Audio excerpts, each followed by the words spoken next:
Today I wanted to talk about how to get work in the oil industry as an oil and gas worker. There's different avenues that you can take. You can look at land rigs. That's the path that I started out on. Most times it's the easiest to access in terms of getting employment. It's kind of a lower bar for entry. But if you're interested in a more prestigious career, then offshore is probably the direction you want to take, but it is harder to get into.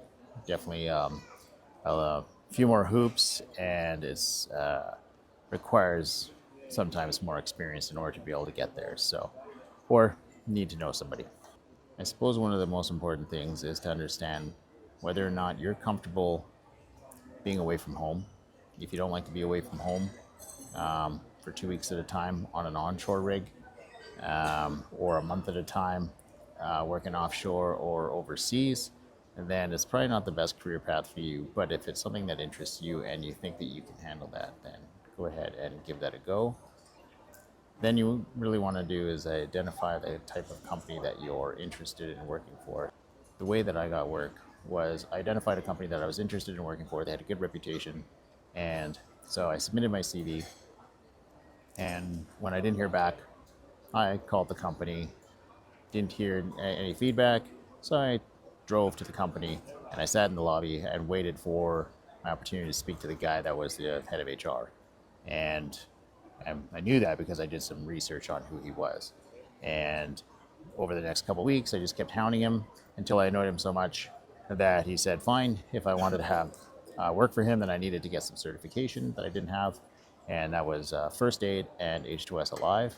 And I needed to have a driver's license and a car because I was looking at a land rig opportunity, and some money in a credit card so that I could afford hotels. So that was my initial investment. So it's definitely some money up front, and it's a little daunting as you're getting started out, because when I started out, I had no money. Actually, I was in debt, so it was really difficult for me to do that. But I mean, after the first 2 weeks, you make all that money back times 3 or 4. And then if you want to go offshore, there's a few other criteria that you're going to need for training. One is Boziet, and then there's Hewitt, which is helicopter underwater escape training. So those are the two courses, but those are very expensive, and most employers won't expect you to pay for that out of your pocket up front, but it can help you to be considered ahead of other candidates if you do have that training.